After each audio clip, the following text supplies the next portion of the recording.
saw him being cast as the lead and I was like, The hater in me was already activated. Hi guys, welcome back to the Shannon Show. Hello if you're new. So today's video is going to be a review of Red, White and Royal Blue, the movie. I hope everybody is doing as well as can be, and I really do hope everybody is being as proactive as possible and supporting the Black Lives Matter movement.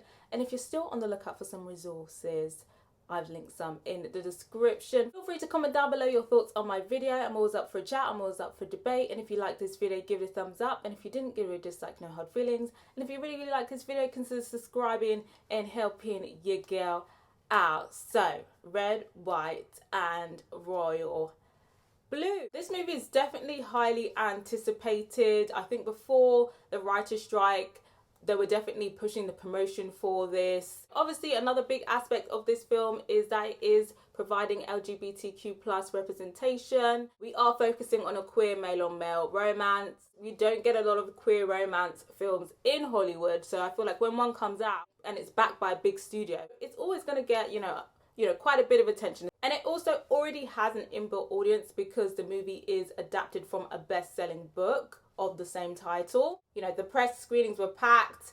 I applied for one press screening and they told me like the demand was too high. So I was trying to get my hands on a screener and then they were like, yeah, we have another screening. Do you want to come to it? And I was like, yes.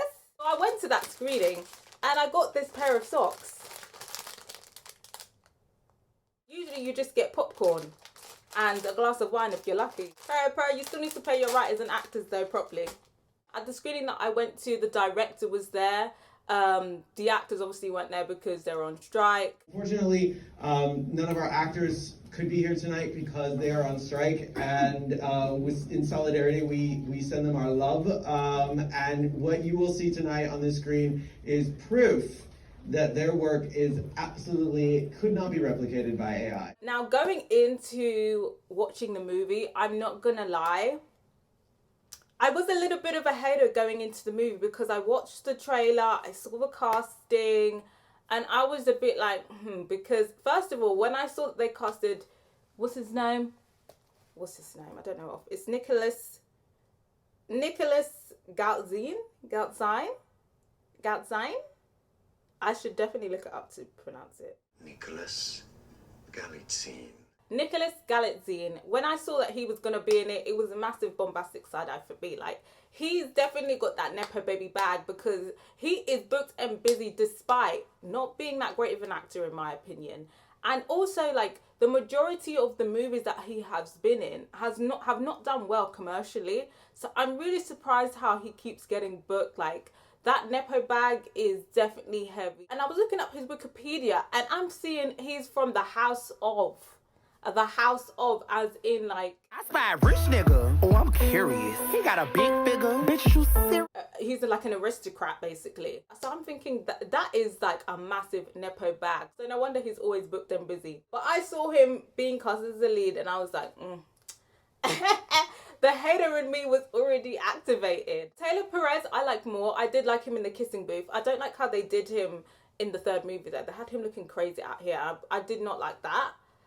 But I did like him in The Kissing Booth. But I feel like for me, he is definitely like you know, because of the roles that he's taken, he is associated with bad movies. So like automatically the pair of them together, I was just thinking, it's not going to be a great movie. And then I saw the trailer as well. People were saying, oh my gosh, they got so much chemistry. I was struggling to find it in the trailer. So I was already coming into this thinking that it was going to be like an average movie. Like, I honestly thought it was going to be like Cinderella, to be honest.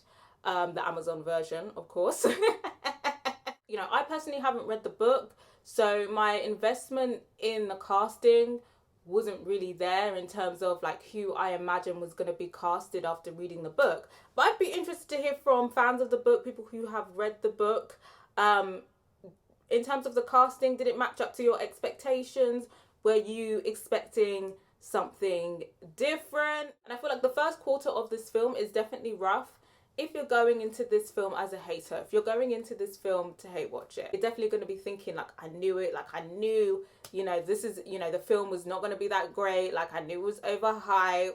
But then there's a point in the film where, you know, it starts to get a bit better. You know, there's some parts in there where, you know, it might have ate that, you know, that little thing. And then, you know, the drama becomes a bit juicier. The characters become a bit more bearable. And by the end of it, you might be won over. Like, I was won over a little bit. Like, there's just some things that I'm always just going to be a sucker for. And they got me. They definitely got me. They definitely got me to the point where I was like, okay, it wasn't as bad as I thought it was going to be. Like, you know what? It actually wasn't that bad at all. I wouldn't say I'm a hater of the film. I definitely still have my thoughts. I definitely still have my opinions. There's definitely things that I didn't like about the movie, which I will discuss. But I'm inclined to say, if you were, you know, thinking like you're going to hate this film, I'm inclined to say give it a chance and see what you think. So in terms of the storytelling, I feel like the storytelling was pretty average, to be honest. It's your very typical enemies to lovers situation. I don't think there's anything particularly special about the way that this movie has done it. I definitely feel like the unraveling of the enemies now becoming lovers could have been constructed better in terms of the dialogue, in terms of, you know, the chemistry building, in terms of the comedic timing. I feel like the insults in the, you know, in the enemies phase was a bit too on the nose. And it was very much, okay, you know, he's a prince, he's the president's son, and they hate each other, and they're just insulting each other all the time. The comedic timing of those insults were not great in the beginning, to be honest. And then in terms of when we're getting to the friends part, that all happened very quick. Like, it happened within the space of 5 minutes, quite early on in the film. Quite unbelievable, to be honest. I just didn't really think it was realistic. It just kind of felt like, okay, we need to get from to this point now where you guys are friends. So you're going to have this very generic conversation and find out like, oh, this person is not as bad as you thought they were. And now you're going to become friends. And then it just kind of speeds forwards for them having this very intense friendship after literally not liking each other, which I just was kind of like, okay, we're speeding up here. Okay, fast track. And then come the lovers arc. And I feel like when they like were first becoming lovers and it was all very casual before it became serious, I think that was the best part of their journey. And then it just started going bam, bam, bam, bam, bam, bam, the end, happy ending. So I feel like in terms of the friends to lovers arc, it was very average, very generic. But I feel like it definitely could have been better if they had better pacing, better writing, I gotta say. And I feel like the tension wasn't really built. There was no tension to break. I feel like a good enemies to lover, we need to feel that hatred. We need to feel the passion. Like, you guys hate each other so badly that you just want to rip each other's clothes off in passion. Like, I didn't really get that, to be honest. So in terms of the friends to lovers journey, in terms of how that was actually structured, I would give that a 2 out of 5 for the friends to lovers section, for the friends to lovers rating. But I'd be interested to hear from you guys. How did you feel about the friends to lovers journey? Was it perfect for you? Would you have changed up a bit? Do you agree with me? Do you disagree with me? Let me know. So the next thing I want to talk about is the chemistry. The chemistry. People said the chemistry was there. I personally couldn't see what people were saying when they were talking about the chemistry between the two leads, Prince Henry and Alex, the Madame President's son. And when I was watching the movie, I was still struggling to find it. I feel like they had good friendly chemistry, the leads, but did they have good romantic chemistry? No, they did not.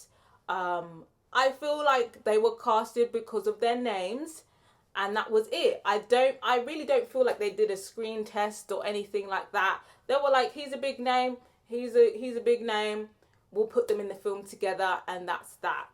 That's my opinion on the matter. I feel like people will force chemistry. I feel like there's always going to be people that be like, oh my god, they got so much chemistry, blah, blah, blah, blah, blah. Like, and I honestly do not believe you. Like, I honestly feel like objectively they did not have, they did not have romantic chemistry. Friendly chemistry, they definitely had.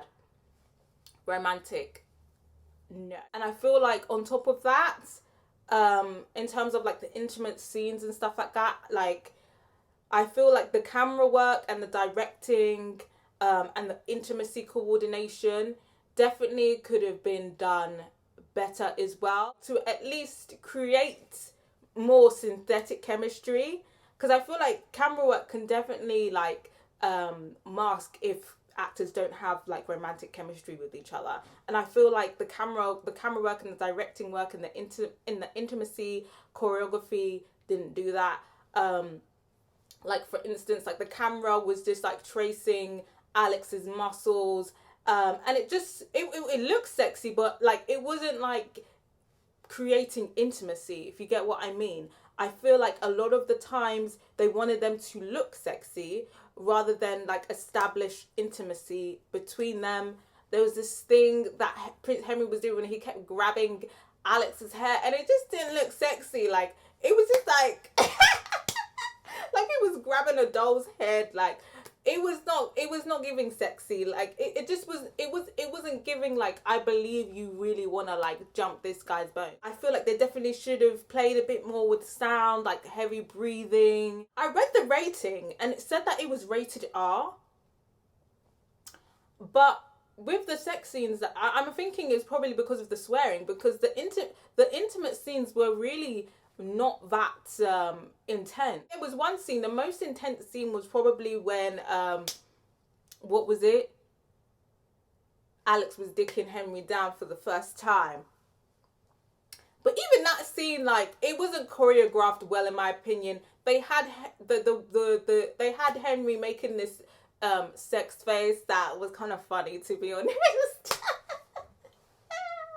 You know, when Alex got to pumping and his face was like, I don't know how to recreate it, but like the sex face was not cute.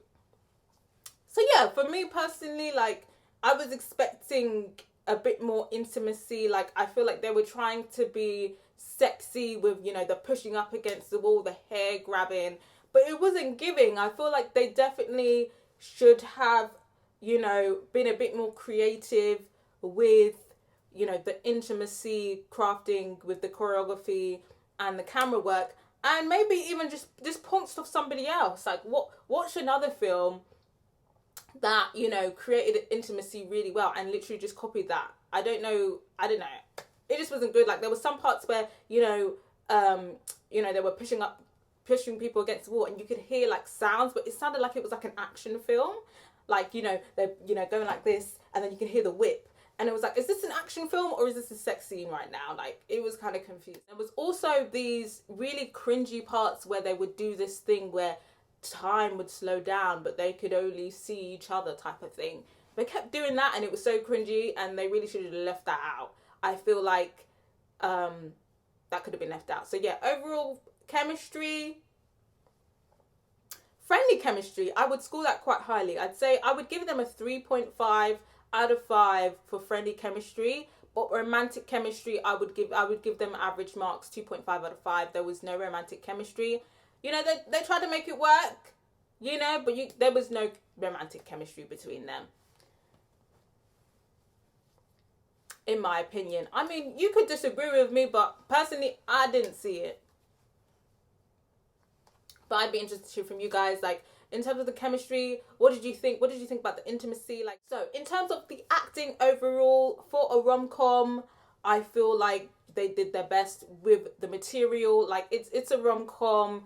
I feel like I'm not really expecting Oscar-worthy performances from a rom-com. What I will say from Nicholas is that I feel like his acting's definitely improved. Like, he might have been taking some acting classes. So he does play a prince well, like a vain, self-centered prince, quite well. I'll give him that.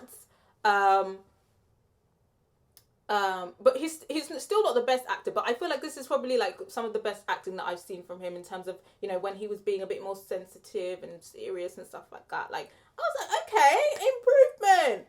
We love improvement. I feel like, who was it? Taylor plays a charismatic person really well. Like, you can tell he's charismatic in real life. And yeah, I feel like he's a solid actor in terms of like rom-coms and stuff like that. I can see why casting directors love him as a heartthrob. The one bone that I have to pick though, yeah, with the acting is They had Uma Thurman. She was like the president. She was the president. And they had her doing this really like distracting version of a Texan accent. It was like, baby, you know I love you. Like, it was like, what's it called? Antebellum? Is that Antebellum? Like, it was giving Antebellum, Lady Antebellum. You know, it was just like, it was giving full Southern Belle. I don't know why they had her have that accent. Like, I've been to Texas before, and not everybody has that heavy Southern accent. Like, she could have gotten away with a neutral accent, to be honest. I've heard lots of like neutral accents in Texas, like people who literally grew up there.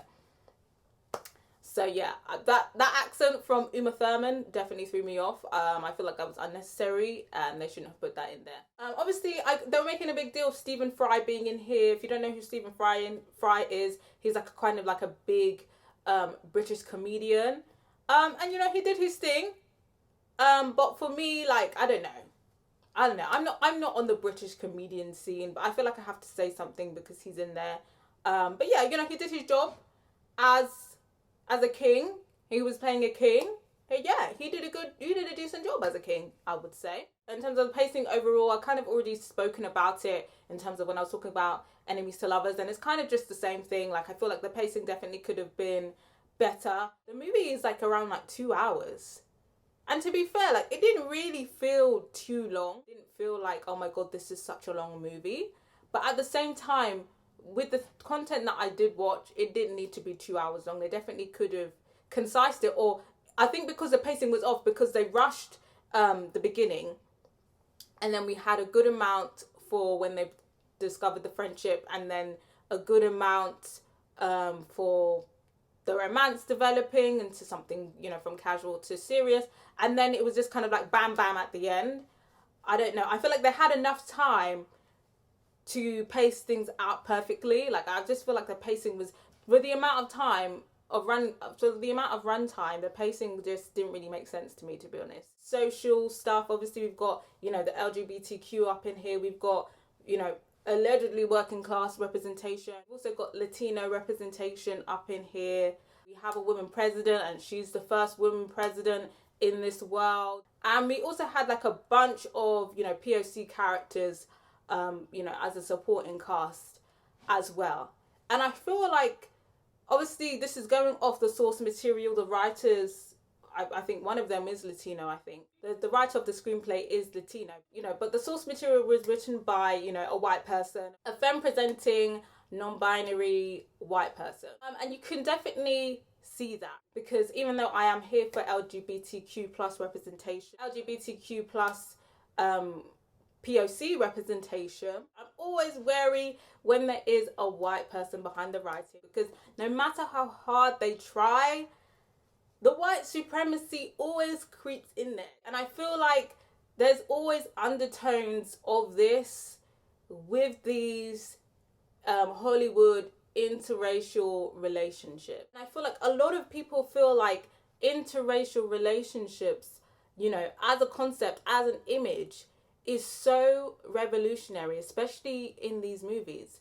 But they're not. In terms of the relationship between Alex, who is the president's son, and, you know, Prince Henry, who is like the prince, you know, third in line for the crown or whatever, you know, the Prince of England. The relationship is already kind of stinking. Alex, he's the president's son, you know, he's, you know, done well for himself. He's very smart. He's clearly going to have a very bright political future. But him, the Latino interest, automatically feels inferior to Prince Harry, the White Prince of England.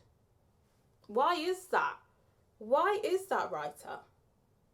Why did you write that in? Even though they are kind of on the same level of power, he feels inferior. Don't you find that a bit strange? Because they're both in pretty much the same boat, similar power, but it's the brown guy that feels inferior to the white guy. Yikes. You wrote that and you thought that was cute? Why does that make sense to you?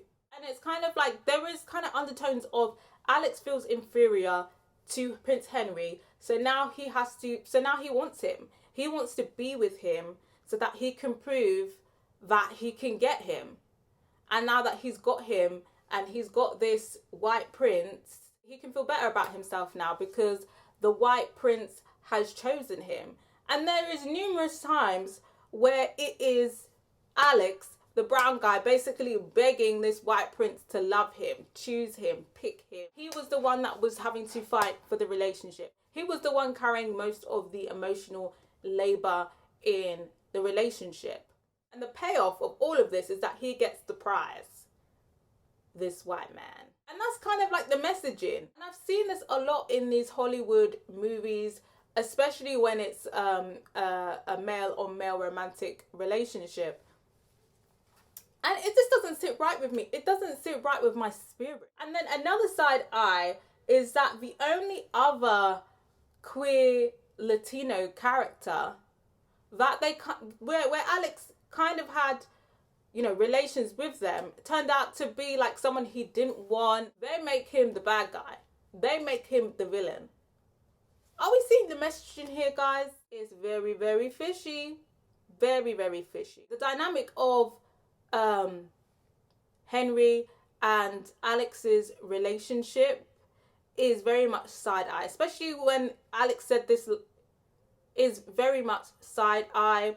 And continuing on the side eye of Alex, he's supposed to have been working class. Like, he was working class before, his mother became the president, and he says he's got this working class chip on his shoulder. And again, it was all just very side eye, especially since the fact that he said that he was working class, but his parents owned a home when he was growing up.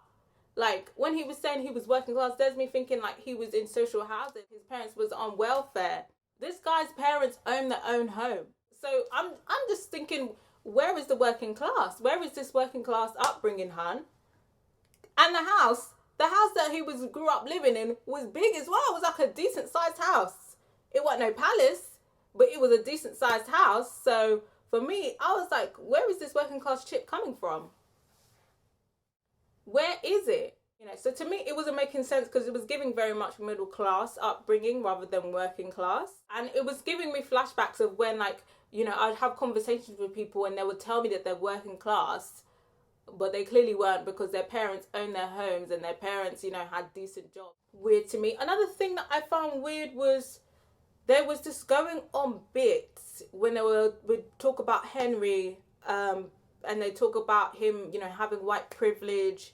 Oh, this, white skinny boy, white this, white this, white this. And I feel like this is this going on bit and joke that's going on in Hollywood. Always get their POC characters to say it. And for me, I just find it very strange considering where the source material was coming from.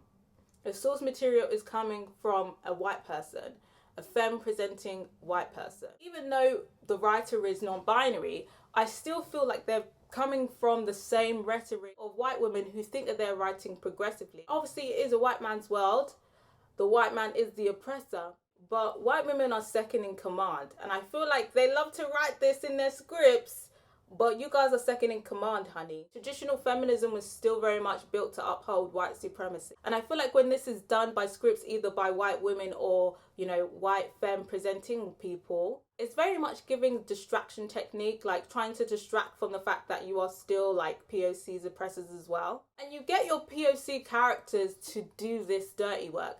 And to me personally, I find it insulting that people generally feel like POC people have white people on their mind 24/7. Like, we talk about you guys casually like this, like that pasty white boy, blah, blah, blah, blah, blah. Like, I don't know. I can't speak for all of us, but for me personally, like, white people are not on my mind like that. Honestly, we be minding our business. Like, POC people don't have to speak about white privilege all the time when we can see it with our own eyes. So I feel like this influx of writing in this rhetoric for POC characters, to me, is strange and it's weird. And race overall was pretty much like kind of ignored. Like, they acknowledged it in the form of a description, but in terms of the dynamic of their relationship, they didn't really touch on it. Obviously, when, you know, they went public at the end, obviously, like, it was just focused on the fact that they were gay. And I was thinking, what we've seen with Meghan and Harry in real life, it wouldn't, him just being gay, or him just having a gay, you know, being in a gay relationship, that wouldn't have been the only focus point. Like, there definitely would have been, like, some racism in there as well. And, like, the king just not saying anything, they definitely would have been dealing with racism as well. And again, it just took the backseat.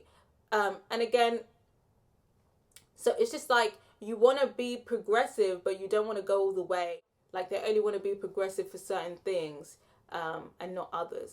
Obviously, the film touches on politics as well. Obviously, Alex is the son of the president, and the president in this world is like the first female president. Obviously, the big thing at the end is that the president won the re-election by flipping Texas, which I guess is fun in the movie, but it did make me laugh. Like, it's actually very sad. I don't think that's going to happen for probably the next 100 years, Democrats winning Texas.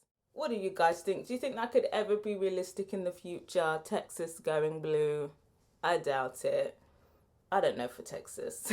I don't know for the US Constitution, to be honest. Like, the stuff that's going out there, especially with the LGBTQ plus community and women's rights, it's all very wild. In terms of the LGBTQ plus representation, in terms of, you know, the LGBTQ plus commentary, I feel like it was sufficient. I guess when they come out publicly, Alex gives a speech. Well, when they're outed publicly, should I say, Alex does give a speech where he talks about his sexuality, and he talks about him and Henry's relationship and boundaries and stuff like that. And I feel like that was a well done speech. Will we ever get that in real life? Usually when politicians are outed, we get a statement, and we get a written statement. I'm not gonna lie, with that statement, I was just like, oh, so you are just gonna confess everything? Because I feel like at that point, Alex hadn't spoken to Henry about whether he, like, what he wanted to do with that information, and how he wanted it addressed, like whether he just wanted like a vague statement put out, or whether he wanted to come like be like, yeah, it's all true, like, and what about it? So I was a bit confused with that. Alex just boldly saying, yeah, it's true, we're in a relationship and we're in love, but you guys should have, yeah, he says, but you guys should have managed your business, and our relationship is our business. But yeah, I was kind of like, okay, I guess Alex is like, well, bitch, we in a relationship, so yeah.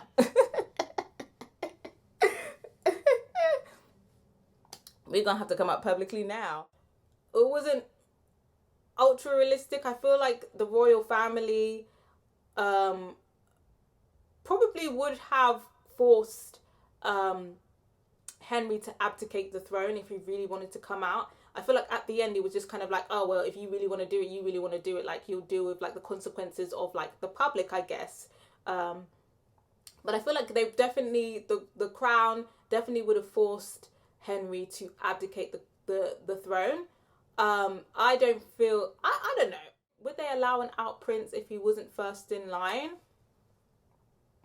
I think there could be a possibility, because the royal family is just so desperate to stay relevant. They are holding on to power so badly. Like, the only reason they're honestly in power is so they can help the government launder their money. I don't know, would they have allowed it? I feel like they would have just forced him to abdicate the throne, to be honest, but who knows? What do you guys think? Do you think the current monarchy would allow a gay prince? Maybe. I mean, I don't know. 50-50. But I feel like they will probably get him to abdicate the throne. In terms of, like, the media reaction and stuff like that, I don't know. I feel like people really... I feel like the media is going to get on top of it anyway, because, you know, the media companies and the royals are in cahoots. Like, they literally have a contract for, you know, press and stuff like that. So I feel like if this was to happen in real life, it probably would be on the front of the newspapers. It probably would be on the news. But in terms of the public, I don't think the public would care. I'm not sure if would people go outside Buckingham Palace with rainbow flags. Maybe. I mean, we'll see. I mean, there's all sorts of rumors going around in the palace, not necessarily about anyone being gay, but definitely about certain activities with instruments that you can use to hang up clothes. That's like always trending. I feel like if this was to happen in real life with the British monarchy, I feel like it would be on the news, but I'm not sure if the public would care. There is still like a significant amount of royalists in the country, but honestly, most people do not care. I feel like the majority of the UK would, if we had a referendum on the monarchy, they would vote to kick the monarchy out. So I always find it interesting, the pull of, you know, having a royal family based show, because the pull of the monarchy is not that strong in the UK anymore.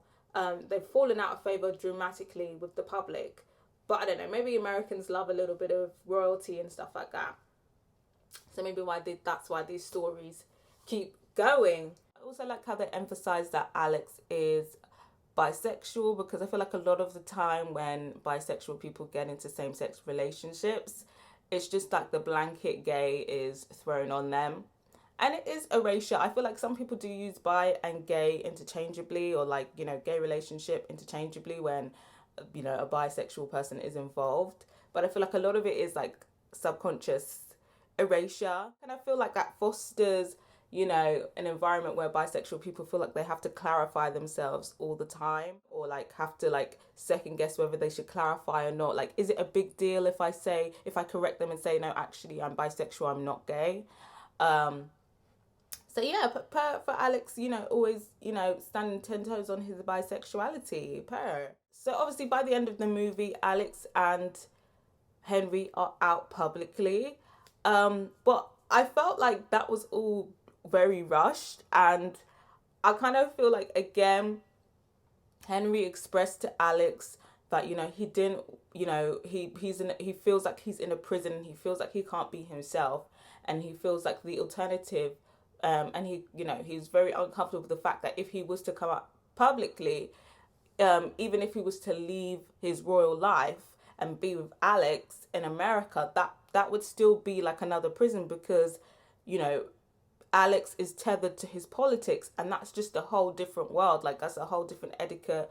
You know, he's still going to be dealing with the press. He's still going to be dealing with expectations, and things that he has to do to keep the public in favor. And, you know, Alex, when Henry opened up to Henry about that, Alex, you know, sounded empathetic, but ultimately when they did come up publicly, he was parading him on stage. So I was just kind of like, but didn't he say that this is not what he wanted out of the relationship? Because, you know, you could definitely, you know, have, you know, a relationship in politics and, you know, your partner not be in the media like that. I've never seen the president, when they have children, their children bring their boyfriend and girlfriends up on the stage for their press stuff. I mean, forgive me if I'm wrong, but I personally haven't seen it. So I was like, okay, but didn't Henry say that he didn't really want to be in the limelight like that? So that was a bit like, okay, that was kind of glossed over, because it wasn't like Henry came out and said, yeah, I want to be your, like, you know, up in the politics with you. That was another, like, thing that didn't really make sense to me, writing wise. But again, it's a rom-com. It's not going to be hyper realistic, is it? In terms of the comedy overall, it's very much your classic rom-com, to be honest, like Amazon, Netflix rom-com. There was bits that were funnier than others. I feel like in the beginning, I didn't really laugh that much. Like, I feel like it was very forced humor a lot of the time. But in the midsection, you know, there was some jokes, you know, like I said, you know, they might have, you know, that they might have ate that one little thing, you know, here and there. It becomes a lot more serious at the end. But overall, I would say that the comedy is very average. I feel like it's probably the drama that bolsters it up, to be honest, and the romantic elements that bolster it up rather than the comedy. I feel like the romance is stronger than the comedy. In terms of the world building, I felt like this was fairly well done.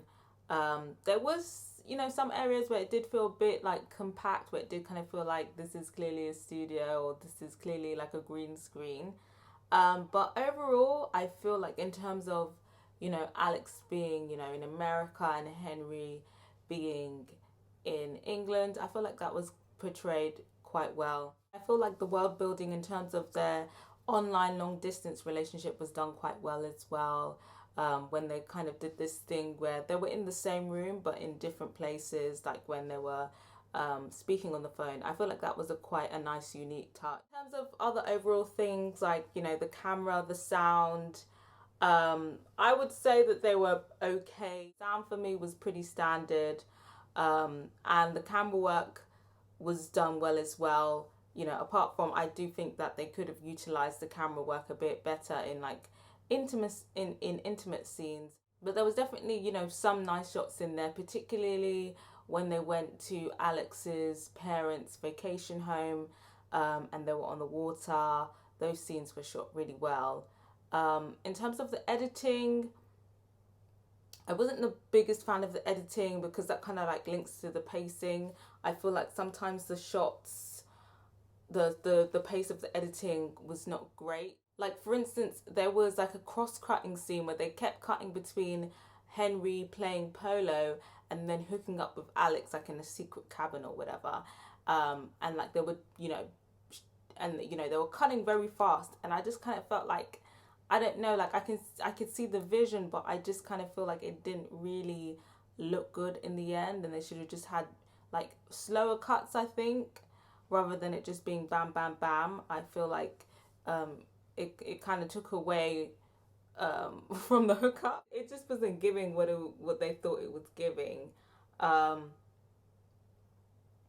I feel like with the editing, the fast editing pace when they were experimenting with that, it didn't work. But overall, it was acceptable, I would say, the editing. Not my favourite editing work though. And I would say the mise-en-scène was probably on point for, Henry being, a prince, and, Alex, being the president's son, but still kind of having some normalcy, but still like kind of dressing like a politician's son.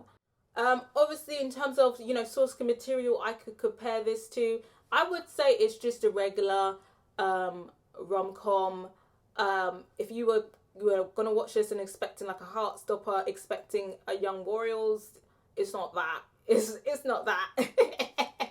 It's just a fun kind of rom-com. There's some drama in it. There's some emotional bits in there, but it has a happy ending. So I would probably recommend it if you're looking for like a sleepover film, like a rom-com to watch. I would recommend it, to be honest. I feel like a rom-com if you're looking to watch it. So yeah, overall I would give it just about a 3 out of 5. And I feel like if you like rom-coms in general, I would recommend it. So yeah, that's pretty much my thoughts on Red, White and Royal Blue. I'd be interested to hear what you guys think of the movie, if you've already watched it, and if you haven't watched it yet. After watching this review, do you think you're going to check it out? Do you think you're not? I'd be interested to hear from you guys as well. As always, let me know what you thought about my commentary. In terms of what's coming up next on my channel, I still need to record my But I'm a Cheerleader reaction. So I'm planning to film that within the next week and hopefully upload that within the week after. But I'm going to be still uploading my Patreon reactions. And if there's anything specifically you'd want me to review or react to, you can always send me a request on Patreon. Subscribe if you haven't yet. And if you have, don't forget to put my notification bell on so you know when my next video is dropping. I'm also trying to get to 5.6k subscribers. That's my next short-term goal, and I'd appreciate if you help me hit that. And thank you to everybody who's subscribed to my channel so far. And thank you to everybody who's taken the extra step to sign up to my Patreon. It really means a lot to me. Till next time, guys. Bye.